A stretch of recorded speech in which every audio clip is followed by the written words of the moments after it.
Hey, what's up, everybody? Trent T. Daniel back with another episode of Mastering the Markets, the video series created specifically to keep you from becoming a broke ass trader. This is a no broke ass trader zone. We don't do broke ass here.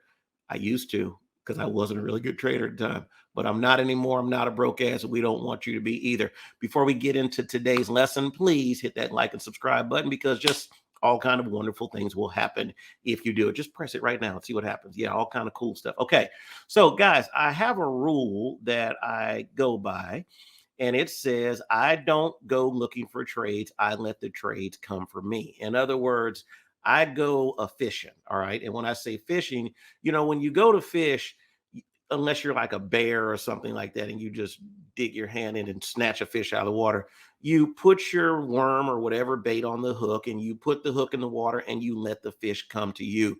You don't dive in the water and go swimming all around after them and try to grab fish. I mean, that'd be fun, I guess, but that's not a smart way to do it. So that's typically my rule. Now, just like Morpheus said in the Matrix, some rules can be bent, other rules can be broken. Well, in trading, most of your rules are going to be able to be bent a little bit. Some of them can be broken. This is one that I bend, and I probably bend it to the point of breaking quite often. But it pays off. So let me show you. I want to share this with you. So I'm going to take you to the screen, our trusty little screen here. And what I have is I have a CAD JPY chart pulled up. And this trade already happened. I did very well on this trade, but I wanted to show you what I did and how I did it. Okay, so I was just scrolling through one day, and I go and I look for setups, and I look for something in the future to invest in. I look for something that I think that has some potential, and so there's certain signs that I look for. And the easiest two signs that I look for is support and resistance, which is clear as a bell, easy to see. And that's any area where the price tends to react with a certain zone. Okay, so you see right here, there's some support right here. Support, yeah, well, that's actually resistance. And you can just kind of get it. And again, when you do your support and resistance, and if you're not too clear on support and resistance, go to my first video that I did where I talk about support and resistance. But you see, it's just basically I just zone out areas where the price rebounded off of it reacted. Okay, so this is definitely a support and a resistance zone. Okay, and I'm on a 4-hour chart. Again, I always trade off of the daily, the 4-hour, and the 1-hour, but mostly the daily and the 4-hour, because it makes my strategy of letting the trades to me, it just makes them easier to trade because I have time to really look at things and see what's happening. I'm not so anxious and desperate to get into a trade because I've got to, go pay the car note or whatever. Some people have to trade that way because they need to generate money. But the trades where you can kind of let it come to you and let things kind of marinate and then move in your direction, those are the best ones. So I was just kind of on a little fishing trip one day, and then I saw this pattern here develop. And what was it? It was literally a nice downtrend, okay, with multiple. And so when I drew my trend line, I had multiple points touching that trend. So this became a trend. Remember, these charts are not a flat representation of just up, down, left, and right. They also are more two-dimensional because you have left down, you have top left down to lower right, top right down to lower left. You have those kind of scenarios also. So if you train yourself to see just your naked chart and look for these kind of things, eventually they become very easy to see. So it was very easy for me to see looking at a naked chart where support and resistance was. And then it was also very easy for me to see this trend line, this diagonal trend line going down here. And it's just up until this point, it was just perfect. Then guess what? It broke down here, but this was kind of easy to see it was coming, but then it recovered and it came back and it kind of continued on the same trend line. So I was like, all right. So that told me that there's a potential here. This, people, is called a wedge formation. I was going to say format, a wedge formation. And the reason it's a wedge because you have high price that is going down and it keeps going up, making high, a lower high, lower lows, lower high, low, keeps going down, down and down and down. Okay. And it goes into a triangle. And then you have a level of support or resistance. In this case, it is support that is forming. So basically you have a price dropping into a level of support. Now, it's not dropping off like if this were inverted, it's not just dropping off the face of the map. It's just trending down into that support, okay, which is a good sign.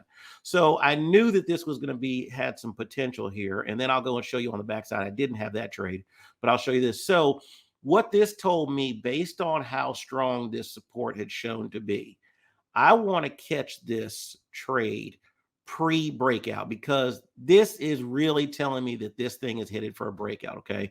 Because you see it's running out of room here. It's got a lot of room between the support, then it's running out of room, and it's running out of room. And look what happened last time it hit that. It bounced right off of that thing. So that's what I look for here. So I went ahead and took a little risk, and I jumped in this trade, and I jumped in right on this green candle right here. Okay. I just went ahead and went for it. All right. I didn't put a whole lot into it because, again, this is if this works, this is going to pay off great. I don't need to have, 50 lots on this thing. I just had a decent size, but a good risk to reward.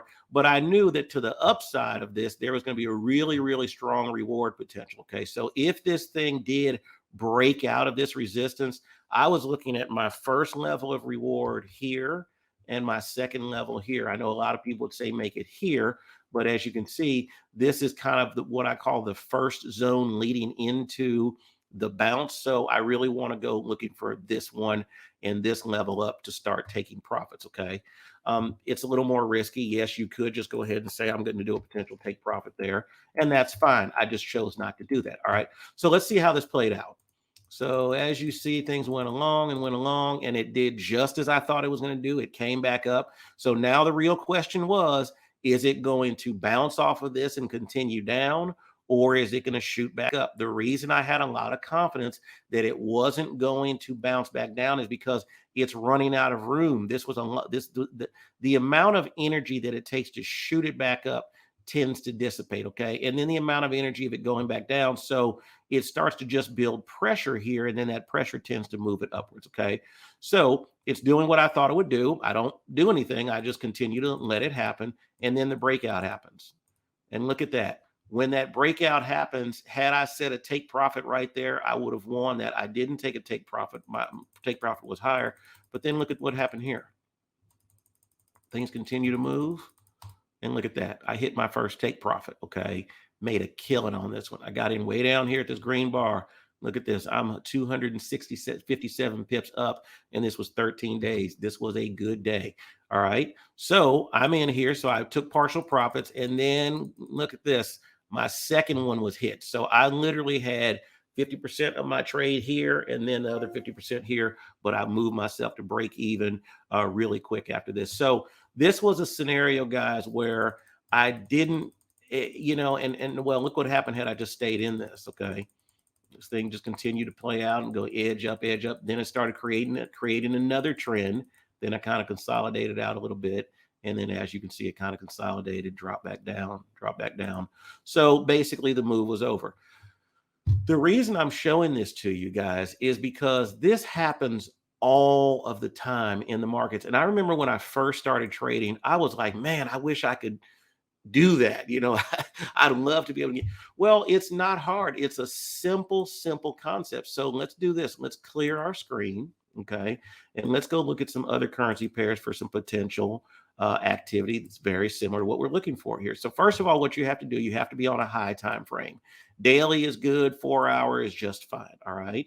So you have to be on a high time frame. And guys, this is not a trade that you're going to make overnight and you're going to make $1 million on. Okay.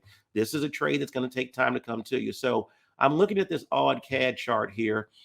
And first of all, I really don't see anything that leads me. I do see some potential, here I saw some kind of potential support, but it's not really sexy to me. So I just move on. Okay. So then I go to this next chart. This is odd CHF. So yeah, I'm not looking too lovely right here. And again, I'm looking for one specific thing. I'm looking for a potential breakout pattern. Okay. I would have loved to see this happening, but I didn't see that. But we're looking for something like that, because you see, if you play that right and you jump in on that support level, then this thing breaks out. You're looking really good. But I don't see that. This could have been potential to form that, but it didn't. It's not. Let's look over here. No, I don't see really anything here. So what am I doing, guys? I'm just going out and I'm cherry picking. Okay. I'm just looking for setups that look like that they have potential to be a longer term breakout trade that I can take. Don't see anything here. Everything's kind of flat. Don't see anything here. And this is just what you do, guys. You just go through your charts and you just look for things that lead to potential. Okay. Then all of a sudden, boom, something shows up. It's interesting. All right. And the reason it's interesting because I certainly can see an area of trending here where this price is, oops, yeah, where this price is kind of going. And I'm just going to take this swing low here and look at that. I've got a nice little thing going on here. All right. So that looks good. Now I don't have really a level of support until I go way back here. I'm sorry, resistance until I go way back. But look at this. See, I got this level of resistance here, right here, established by that. And if I move that back, I'll probably be able to get a little bit more confirmation of that. Sort of. That's close. All right. So what I have here is a wedge formation. Okay. So I've got the price trending up into a level of resistance. Now, the one that makes this not too wonderful is that, as you can see, what this should have done when this hit this resistance, what you want it to do is kind of bounce in there and then break out down this way. Now, it did do that, but it kind of broke our structure here and then it came. But again, this is an example of where you could see this as potential. So if you saw this like right here, and then you do that level of support, you would be looking for potentially something in here. The optimal scenario is that this bounced here, it bounced, and then it kind of squished in there, and then it broke out down that way. All right. But again, I'm just showing you this because I want to teach you about how to look for these things. Okay. And this is the other one. This is the one we just did here. So let's say Euro GBP. This might have some potential. This would be interesting for me to watch. I definitely see a level of support and resistance right here. Okay. It got broken through twice, but as you see, it reacted here. It reacted here. I don't know what it's going to do here. I do see it trending kind of from here into here. So I would be looking at this. I wouldn't necessarily want to get in on this one because it looks like there's a lot of momentum going down into this level of support. And if this thing breaks out, I really don't know how much of a breakout. It's not really a strong breakout like I showed you on that first one, but this has some potential. So I just watch it. Okay.